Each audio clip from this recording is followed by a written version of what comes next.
This happened about 5 years ago. I work for a company that manufactures food products, and a few times a year we get sent out on business trips to participate in regional department store events in other prefectures. These trips usually last about a week. This particular time, I was sent to Osaka to take part in a food fair held at a department store located right next to the train station. The organizers had handled the hotel booking, so I was staying in a small business hotel just steps away from the venue. It was the kind of place you wouldn't even think about twice. Clean, simple, cheap, just a place to sleep between long shifts. But that night, I couldn't sleep. I've always had trouble dozing off in unfamiliar environments, and even though I was physically exhausted, I kept tossing and turning in my bed. I kept shifting positions, trying to find that one spot where my mind would finally let go. But no luck. Then, I heard footsteps. At first I thought it was just my imagination. The low hum of the air conditioner maybe. But the more I listened, the clearer it became. Soft, deliberate footsteps. Not from the hallway. Not from the room next door. The sound was coming from inside the room. Specifically, from the area past the main door where the unit bath and toilet were. That tiny, sealed-off cubicle. My hotel's bathroom. I was alone. I knew I was alone. There was no one else in the room, but it sounded like someone was pacing around in there, slowly, back and forth, quiet, damp footsteps on tile. I told myself it had to be something else. Sound carries in hotels. Maybe it was coming through the walls or the vent. The layout of these business hotels is basically copy and paste. All the rooms are the same. But even as I tried to rationalize it, the feeling in my gut started to turn. There was something wrong. It wasn't just the sound, it was the presence. Like the air had shifted, grown almost heavier. I sat up, heart racing, and slowly got out of bed. I crept towards the bathroom door, barely breathing. I didn't open it. I couldn't. But I could feel it. Something was standing right on the other side. Instead of opening the door, I reached out and flipped the light switch. The bathroom door had one of those little frosted glass panels in the center, the kind meant to let a sliver of light in so you don't stumble around in the dark. I figured if the light came on and I didn't see anything in that little panel, I could tell myself I was just being paranoid. But the moment the light flicked on, something blocked the window. A black shape, large, dense. It slammed against the door from the inside with a force so violent it made the whole door shake in its frame. I could barely breathe. My body moved before I could think. I bolted. Still in my pajamas, I fled the room. I didn't even stop to grab my key. I didn't wait for the elevator. I didn't look back. I tore down the emergency stairwell, barefoot, all the way to the ground floor. When I got there, I realized I had a problem. My key was still in the room, and I had no way of getting back in. I found one of the hotel staff and begged them to come upstairs with me. I must have looked like an absolute lunatic, but they agreed to accompany me upstairs. We opened the door together, slowly, cautiously. My hotel room looked normal, empty, but something was off. The door to the bathroom had been left wide open, and inside, the floor was soaking wet. Not just a little damp, but saturated. There were no towels out, no leaks, no explanation. Just that sealed little bathroom. Water pooling across the floor, as if something had been moving around inside. I didn't say anything, neither did the member of staff. I stayed in that room for the rest of the trip. I had to. I had no other choice. I stayed there for several more nights. Fortunately, nothing else happened, but I couldn't bring myself to shut the door to the bathroom after that. I kept the light on in there every night, just in case. Even then, I barely slept. To this day, I still don't know what I saw, or what I almost saw. But sometimes when I'm alone in a hotel room, I think back to that door, that sound, and that shape that filled the window. I've since read about shadow people. Some say they're spirits of the dead, souls trapped between this world and the next. Others believe they're something older, not ghosts, not human, something demonic, something that feeds on fear. And some places, hotels especially, seem to attract them. Maybe it's the constant churn of people, the loneliness, the rooms where bad things happened that never made it into the papers. I wonder about that bathroom. Why the floor was wet, and what kind of guests stayed there before I did, and whether one of them never left. All I know is, when I saw that black mass hit the door, I don't think it was trying to scare me. I think it was desperate to get out.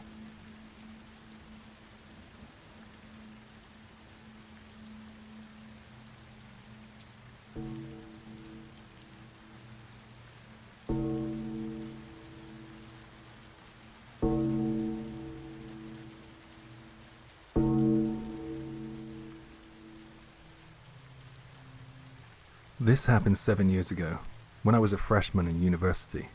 It's something that happened to me and the girl I was dating at the time. It was the start of August, one of those oppressively humid summer days. My girlfriend and I had planned a camping trip, so we were driving towards Gunma Prefecture. And by the time we got close to the campsite, the sun had already dipped behind the trees and dusk was setting in fast.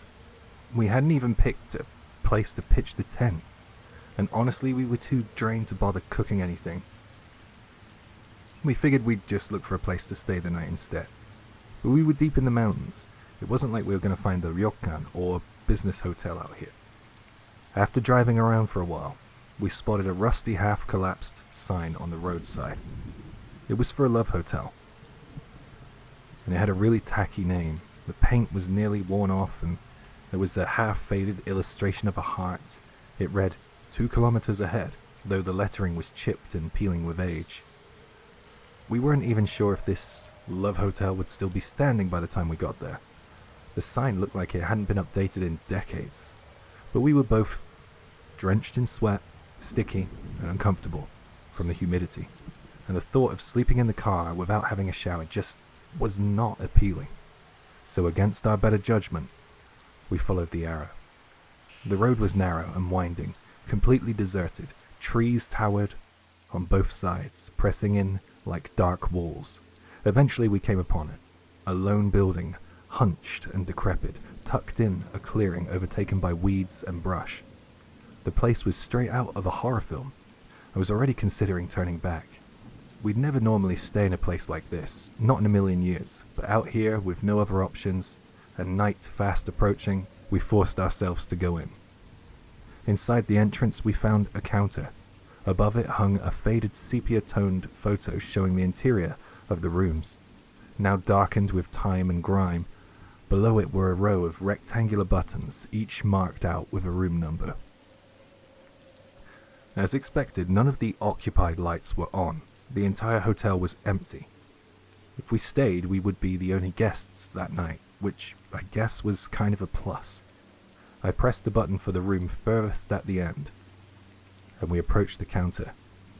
There was no one there, just silence and the faint hum of neon outside. I called out, raising my voice, "Hello, excuse me." A moment passed, and then a frail voice called back from the depths of the hotel. "Sorry to keep you waiting." A woman shuffled out from the back. She was old, skin sunken, wearing what looked like a stretched out cardigan over a house dress. I couldn't see much of her though, behind the counter. As you know, love hotels like to keep things anon. There's no eye contact in these kind of places. She handed us a room key without saying much else. No sign in, no ID check. Okay. So we took the key and walked down the hall. The hallway was dim and strangely quiet. Carpet stained and slightly sticky underfoot. The wallpaper peeled at the corners. An eerie hotel smell, You know the one, old deodorizer mixed with something vaguely organic, that was hanging in the air. Once we got to the room, we both collapsed onto the bed, completely exhausted. The thought of a shower vanished the second we felt the mattress under us. We just dozed off, lulled by fatigue and the soft hum of the outdated air conditioner. About 30 minutes passed. I was slipping in and out of sleep. I was fast asleep when my girlfriend gently nudged me. "Hey, is someone in the next room?" Her voice was quiet, tense. I blinked. What? That room next door. I swear I just heard someone. It didn't make any sense. The light board at the front hadn't shown any other guests. All the other rooms were unoccupied. We hadn't heard anybody else arrive either. Still half asleep, I tried to brush it off. It's probably nothing, it's just an old building, you're just hearing things. But then, a voice, a horrible guttural sound filtered through the wall, choking or sobbing or something in between. It sounded like an older man, maybe in his 60s, but the voice was raw, broken, almost animalistic. My girlfriend clutched my arm. I could feel her fingers trembling. I didn't want to move, but I had to. I had to know. I slowly leaned over and pressed my ear against the thin wall between our room and the next. 10 seconds. 20. Nothing. No more sounds, not even breathing. Dead silence. After a while, we both started to relax. Maybe it'd been the pipes, a dream, just exhaustion messing with our heads. But then, 3 loud, aggressive thuds hit the wall, and my girlfriend screamed. And from the room next door, we could now hear voices. Not just one, several, loud, urgent, frantic. Footsteps stomped across the floor. Something was happening over there, and it wasn't good. My blood was turning to ice, but I grabbed her hand. "Get your stuff, we're leaving now." And we sprinted from that room right down the hallway. Outside, I fumbled for the car keys. My hands were slick with sweat, and I couldn't find them. My girlfriend was crying, yelling at me to hurry up. Then the entrance to the hotel burst open. A group of men came rushing out. 10 of them, maybe more, all middle-aged, dressed in rough clothing. Some had tools in their hands. Flashlights, something else metal. They didn't look like guests. They didn't look like staff either. They didn't look like they were supposed to be there. And they didn't look happy with us. They saw us and ran straight for our car. They surrounded us, slamming on the windows, yelling in a dialect I couldn't understand. Maybe something rural or slang. But their tone was unmistakably hostile. I finally found the keys, threw open the door, jammed them into the ignition, and the engine roared to life. And without waiting another second, I floored it. One of the men tried to grab the handle of the passenger side door, but the car jerked forward and tore down the overgrown road, gravel flying behind us. I didn't stop. I didn't even think. We drove all night, straight back to Tokyo. Neither of us said a word until we saw the first city lights on the horizon. We didn't go to the police either. I mean, I would have been embarrassed, because they would have likely called my parents. They do that regardless of your age. And, first year of university, staying in a love hotel with a girlfriend they didn't know I had. Not a great look. Plus, I had no idea what we'd even report. Trespassing, assault, and something worse. But here's the thing that haunts me. Those men weren't surprised to see us. They didn't seem confused. They knew what they were doing. And I've thought about it ever since. That voice we heard, that horrible sound, was somebody else already in that room? Were they hurt? Or worse? And if we hadn't left when we did, were we next? I've never gone back to that area, and I've never tried to find that hotel again. But I still wonder, who else stayed there? And how many never came out? I've gone over that night in my head more times than I can count. At first I told myself we were just unlucky, wrong place, wrong time. But the more I think about it, the less I believe that. The hotel wasn't abandoned. It wasn't forgotten. It was just waiting. Not for us specifically, just anyone. We were invited in, weren't we? That broken down sign. It hadn't been taken down. The old woman was still there handing out keys like she had done it 1,000 times before. But no other guests, no cars, no check-in, just us and whoever was behind that wall. I've asked myself so many times, what did they want? Were we just marks, easy targets in an isolated place? Maybe they meant to rob us, or record something, sell it. Maybe it was supposed to be quick, clean. Maybe we were never meant to leave. And that voice we heard, maybe that's the thing that wasn't meant to be heard at all. Maybe that was a mistake. I think about that sound sometimes. The way it cut through the wall. Raw, desperate, human. And I wonder, was someone crying, choking, trying to warn us? What if we didn't leave? Would we have just disappeared? You hear about places like that, right? People vanish on trips, bodies are never found, and you tell yourself, it's just bad luck, just tragedy. But I feel like I know a little bit more now.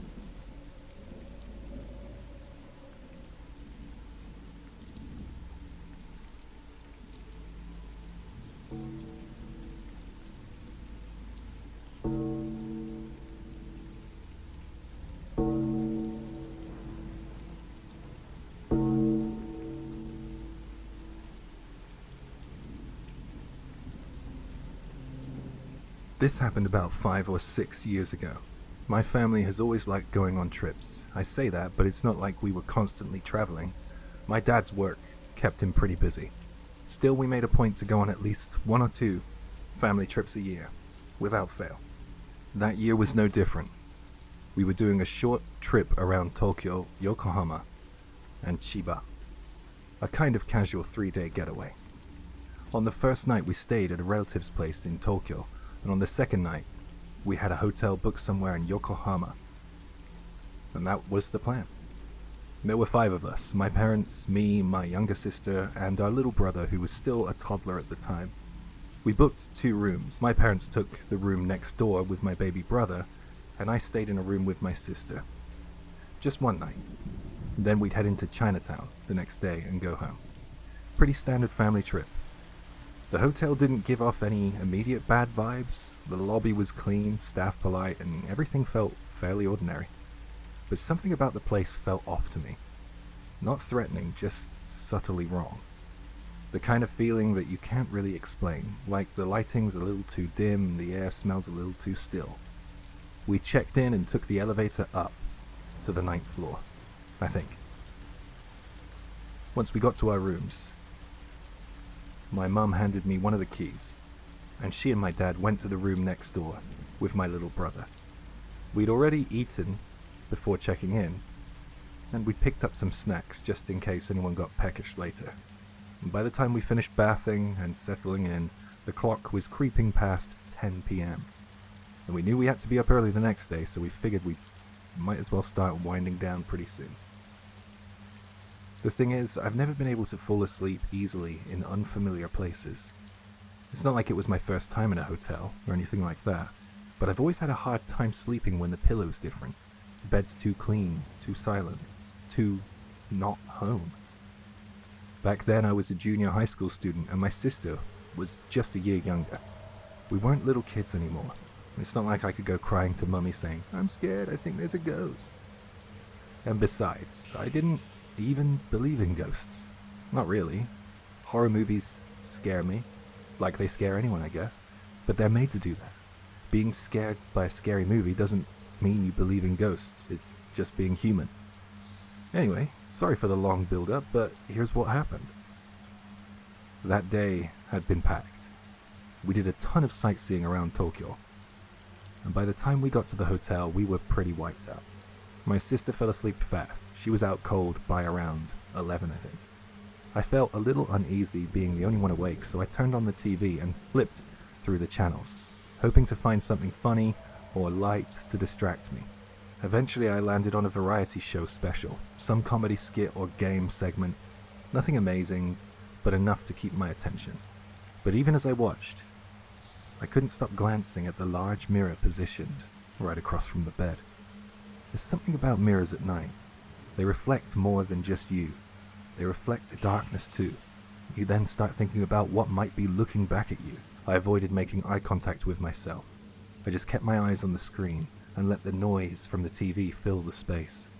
I heard a rumor that if you looked into the mirror after midnight, you might see something. I didn't want to look and risk it. After a while, I stopped thinking about the mirror, and the show kept going on longer than I expected. Turns out it was a special episode, maybe over an hour. It did help me settle down a bit though.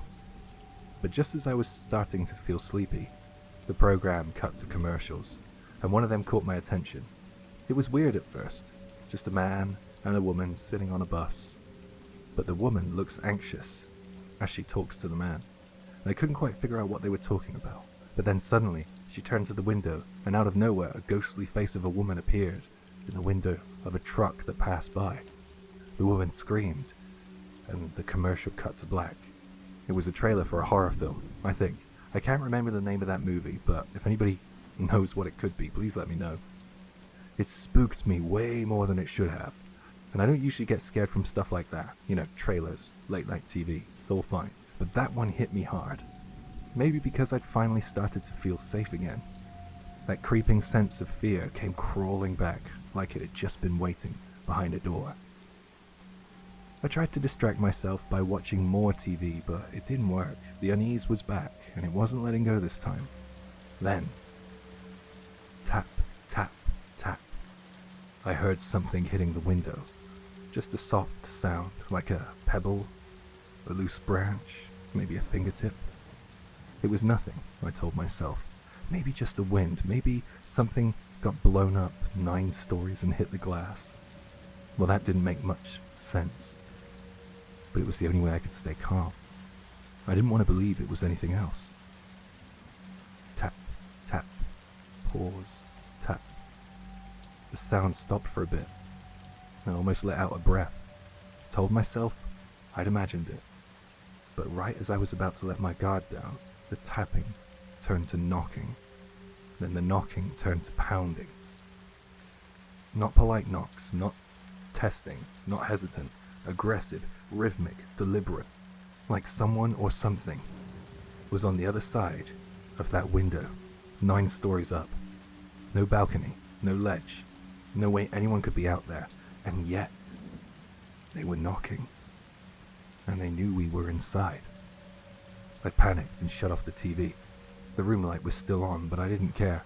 I dove under the blankets, heart racing, pulling the covers around me tight, like somehow that would protect me.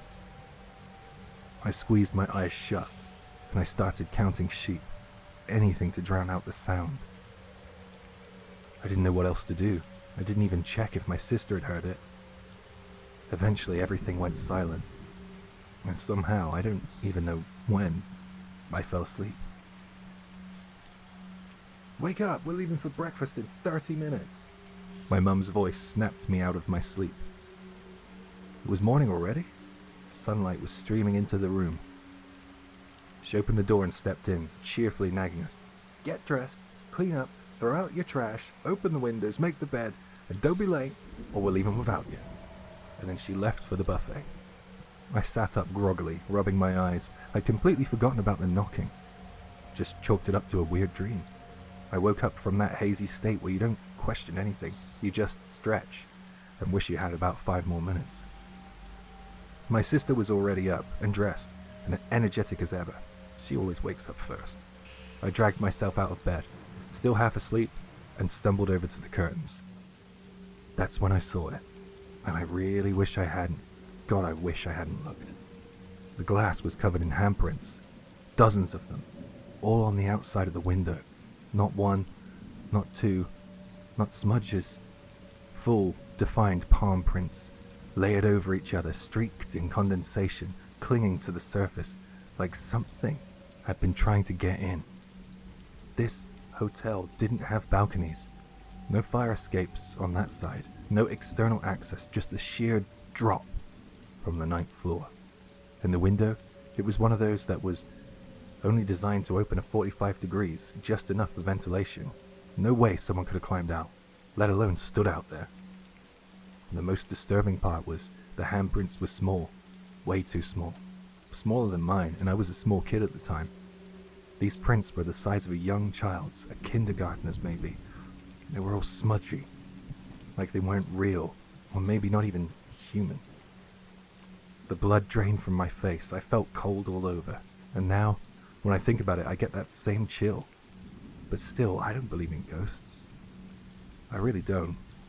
I can't. Well, that's my story. It really happened, I swear. If anything, I wish it was a lie. I wish I dreamt the whole thing. I guess it might not be the scariest story out there, but for me, for the kid who stood there looking at the window, heart pounding in a sunlit hotel room, that was the most terrifying moment of my life. I haven't seen anything like that ever again. But now sometimes, in the middle of the night when I'm lying awake in a new place, I think I can hear tapping. Just a soft tapping. Maybe it's the wind, maybe it's nothing. But let me tell you, I don't check anymore, because I'm scared it won't be nothing. I'm scared one day I'll open the curtain, and they'll be back.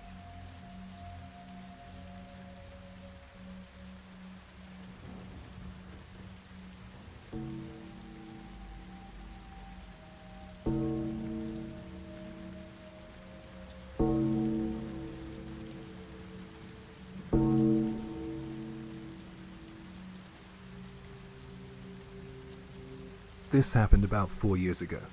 My boss called me into his office and told me there'd been some sort of trouble with a client and that I had to go sort it out in person. A business trip somewhere, in Kyushu. I didn't remember exactly what he said, just that it was urgent. And I was the one going. Since the trip was company related, I figure I could expense everything later and didn't bother bringing much cash. But that also meant that I couldn't splash out on a fancy hotel. So I ended up booking somewhere super cheap, probably the cheapest place I could find that didn't look outright dangerous. It was one of those old-fashioned business hotels you see in certain parts of Japan. That night, I went to bed like usual, but somewhere in the middle of the night I woke up sweating buckets. It was the kind of heat that felt unnatural, thick, stifling, suffocating, not like summer heat, but something else, and then I opened my eyes. I saw that the entire room was burning, not in flames, but glowing, red, deep, terrible red that flooded the space, like inside of a furnace. But here's the thing. I wasn't in the hotel room I'd checked into. This room had tatami mats, paper sliding doors, a low wooden table. It was a traditional Japanese-style room, not the boxy, faded business room I'd gone to sleep in. I remember just lying there frozen, overwhelmed by the heat, staring at this room I didn't recognize, soaked in that hellish red glow, and trying not to panic. This has to be a dream, I whispered to myself. Just a dream. Just a dream. And I pulled the blanket over my head and forced my eyes shut. And at some point I must have fallen asleep again. And when I woke up the next morning, the room was completely back to normal. Beige carpet, flat screen TV, same tacky painting on the wall, as if nothing happened. I checked out quietly, still rattled, and I headed off to my client meeting. I didn't tell anybody about it, not even my boss, but deep down I kept wondering, what the hell did I see that night? Hi, Jay here. There was a response to the OP, and it goes back and forth a bit. That was in Nagasaki, wasn't it? And in August? How did you know that? Because that story's pretty well known among us down here in Kyushu. They say if you stay in certain hotels around Nagasaki in August, especially around the 9th, you start seeing things from the war. It's like you slip backwards somehow, just for a moment, like the walls forget what year it is. That's why not many people want to be in the city around that time. Even school trips avoid it. I don't remember exactly what date I stayed there, but yeah, it was definitely early August. Another poster joins the conversation. I had something kind of like that happen to me once, different place though. I was visiting an old Shinto shrine. While I was wandering the grounds, I bumped into a head priest, or maybe the groundskeeper.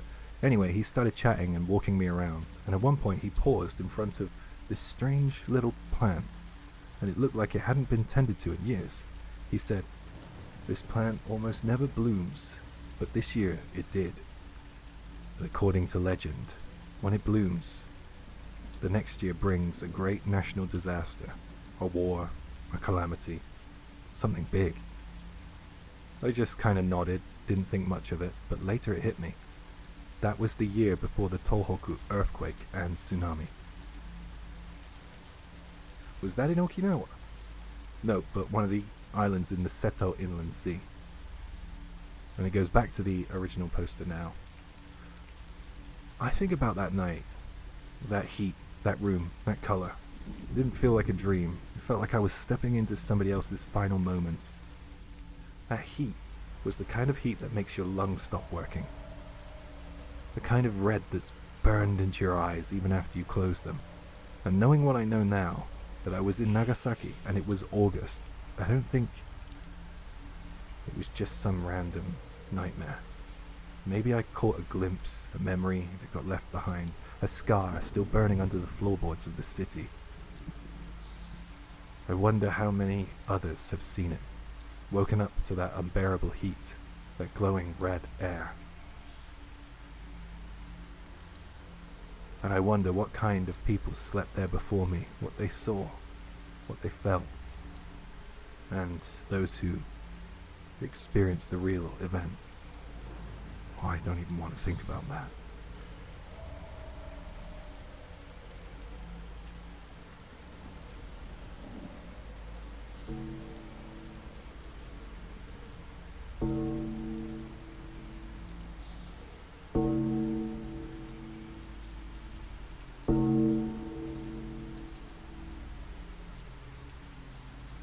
This is something that happened to me a few years back, when I was away on a business trip.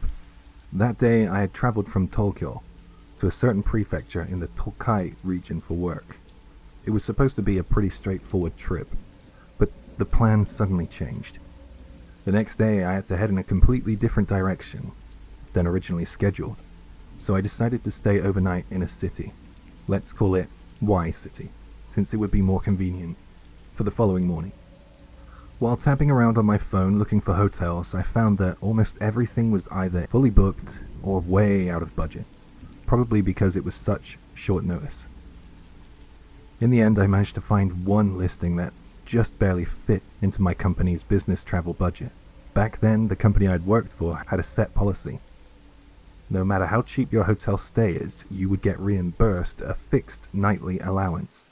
So I had this habit of deliberately booking the cheapest possible hotels and pocketing the difference as secret spending money.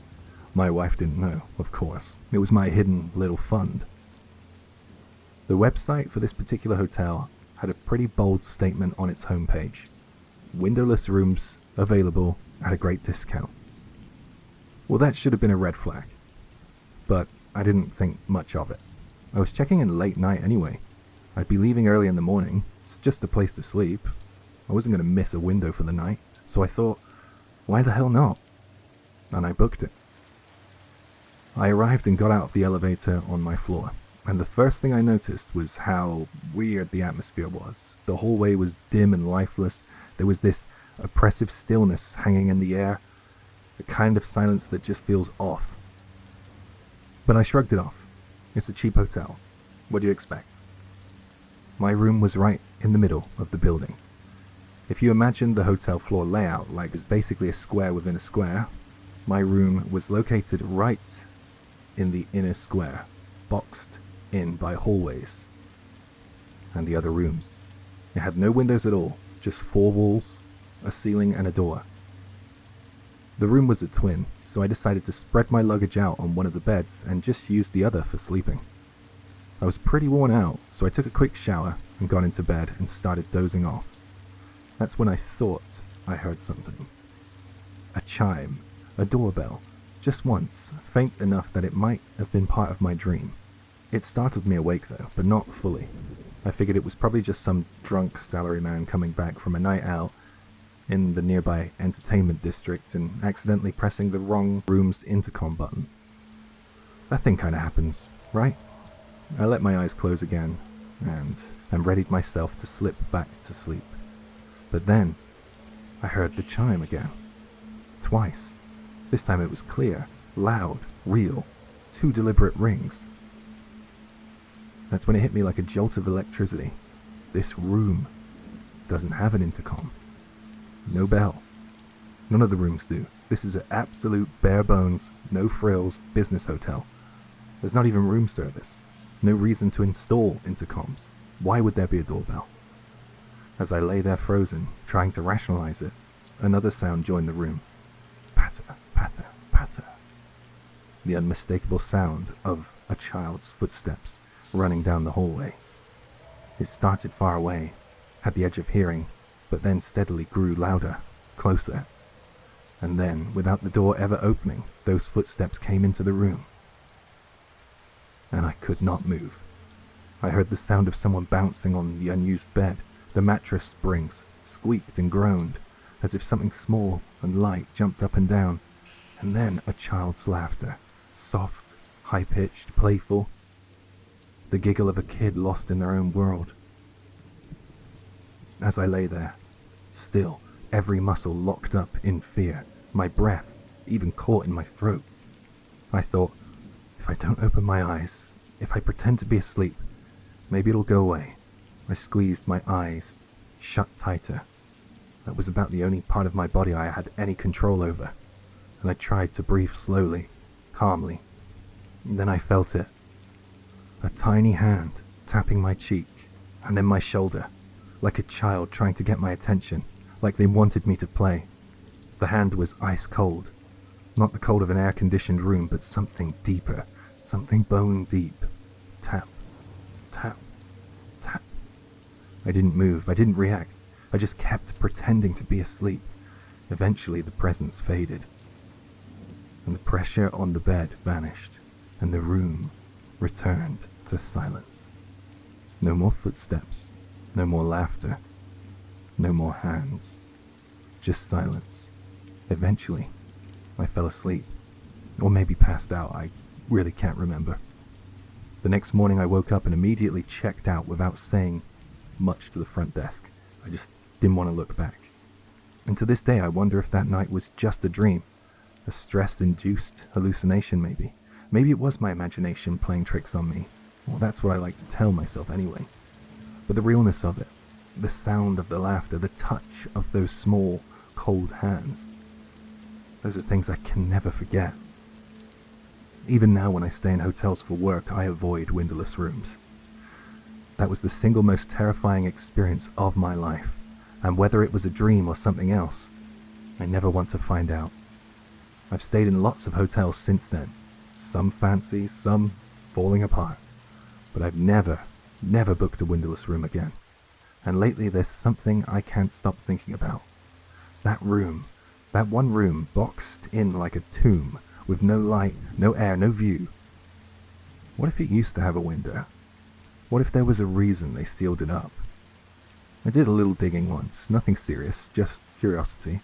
And it turns out a lot of those inner rooms in older hotels, they weren't always rooms. Some used to be storage, some had balconies, and in some cases, they used to have windows. Until something happened. I keep wondering, what if a child stayed there once? What if they were left alone? What if they opened the window looking for air, or someone to play with, and never came back inside? What if the hotel sealed the window, not to save money, but to keep whatever's in there from getting out? I don't know. Maybe I'm just letting my imagination run away with me. But that night, when I felt those tiny hands tapping at my cheek, when I heard that laugh just inches from my face, that didn't feel like a dream. It felt like someone who wasn't supposed to be alone was still waiting, still playing, and just wanted a friend.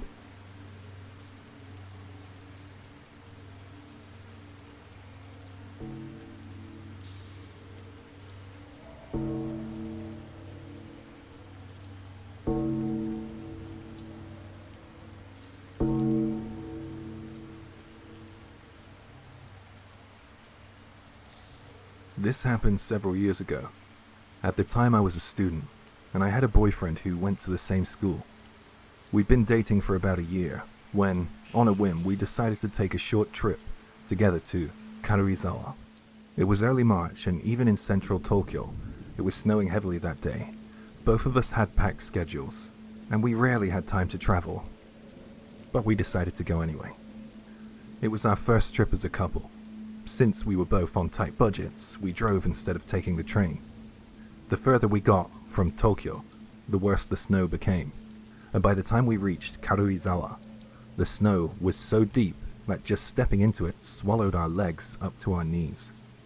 We had tire chains on, but going any deeper into the mountains started to feel risky, so we decided to stop somewhere relatively safe and look for a place to stay the night. Even though it was spring break season, we made the very poor decision to rely on a tourist guidebook and search for a place to stay that day without a reservation. Naturally, every place in the central Karuizawa area was fully booked, so we got turned away from place after place. Eventually we gave up on staying in Karuizawa proper and decided to look for a hotel in one of the nearby towns or on the outskirts. Using the guidebook, we started calling the remaining hotels, going down the list one by one. And by the time we were down to just a handful of options and starting to get really anxious, we finally made a call that went like this. "Hi, do you happen to have a room for 2 people tonight?" I'm terribly sorry, but we're currently full." "Oh, I see. Well, thanks anyway. Just wait a moment." "Yeah, okay. Yeah, actually, we may have one room available after 7 p.m. Would that work for you?" It was around 3 p.m. when we called, so we still had several hours to kill, but we had no better leads, and honestly, we were starting to feel desperate. So we jumped at the chance and booked the room immediately. We drove around a bit to find a spot where the snow wasn't as heavy and killed time until the promised hour. We arrived at our hotel just before 7 o'clock. The place was strange. It was somewhere between a business hotel and a budget tourist inn. Not exactly romantic, and definitely not the kind of place you'd pick for your first trip as a couple. But at that point, we weren't in any position to be picky. When we tried to check in, they told us that the room still wasn't ready. We were confused and slightly annoyed. "It's already after 7 and the room isn't ready?" we muttered to each other, half joking, half grumbling. We ended up waiting another 20 minutes or so before finally getting shown to our room. We dropped off our bags and looked around, checking out what would be our room for the night. It was a small twin room with 2 beds. There was just enough space to walk between the beds, one of which was pushed up against the wall. The other was placed with about 10 centimeters of space between it and the window. Outside the window, the roof of the floor below stretched out like a makeshift balcony. There was a small TV on the wall at the foot of the bed, and beside it, a compact vanity mirror and dresser. As we looked around casually, something caught our eye. Right above the head of the bed that pressed against the wall, at about eye level, there were several brownish stains, about the size of 500 yen coins, blotched onto the wallpaper. They seemed to be seeping from beneath the surface. Joking around, we said things like, "Doesn't that look like dried blood? I mean, blood does turn that color after a while, right?" We tried to laugh it off. A couple of hours passed. I was sitting on the edge of the bed, and my boyfriend was relaxing in the chair by the dresser, sipping a bit of alcohol. At one point, he adjusted the mirror slightly, and when he did, we caught sight of the wall behind it. There it was again. That same kind of stain. Thick, dark, brown. The same stains that have been on the wall by the bed. When we looked more closely at the floor, especially under the window, we saw faint brown speckles, like they'd been splashed or had dripped, then hastily wiped but never fully cleaned. They didn't look like spilled tea or coffee. They were different, too deliberate, too scattered. We both went quiet. The mood plummeted. We stopped talking. There was nothing to joke about anymore. Trying not to think about it, we got ready for bed. I took the bed near the window, and before lying down, I lifted the curtain to check the snow outside, and I froze. There, on the window frame, a large brown streak. Just like the others, only bigger.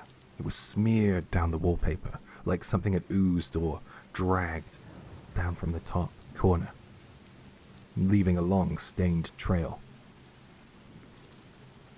I didn't say anything. My boyfriend was already lying down next to me, and I didn't want to scare him. He wasn't very good with stuff like this. I just turned my back to the window and pulled the blanket up over my head and squeezed my eyes shut and tried to pretend I hadn't seen anything. Then at some point, I guess I must have fallen asleep. When I woke up, it was morning. The snow had stopped and the weather had cleared up completely.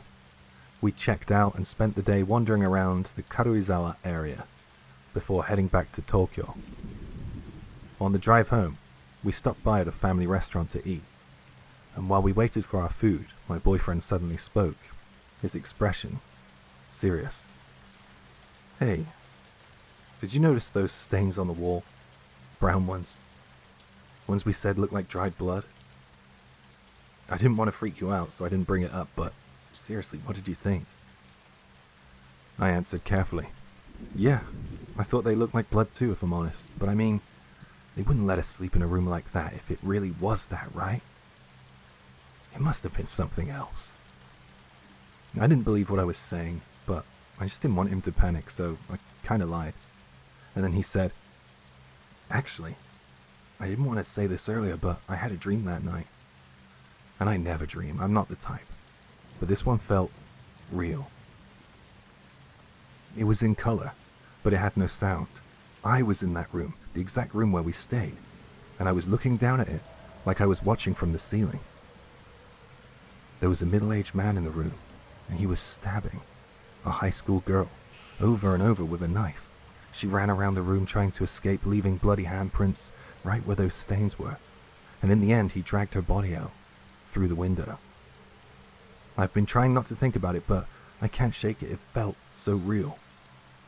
I hesitated and said, "I saw something too. The stain. It wasn't just on the wall. There was a long brown smear running down the window frame." He went silent. About a month passed. Nothing unusual happened. We went back to our usual routines, but then one day my boyfriend came to me, looking pale as a sheet. I don't believe in ghosts or anything like that, but I couldn't stop thinking about that dream. So I started going to the library, just checking newspaper archives, in case. I didn't expect to find anything, but yesterday I did.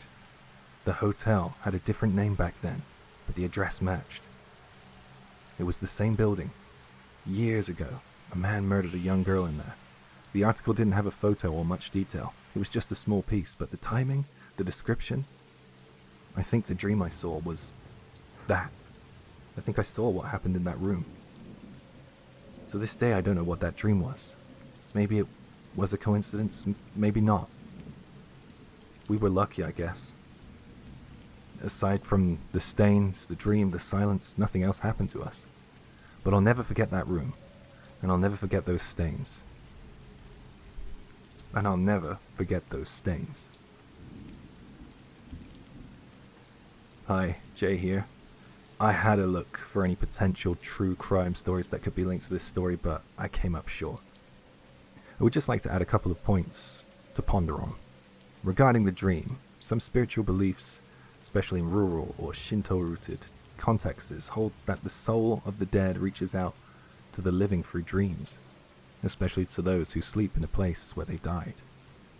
And hotel names can change after a crime, especially with jikobuken, stigmatized properties. Real estate and hospitality businesses will rebrand buildings after traumatic incidences to avoid the association.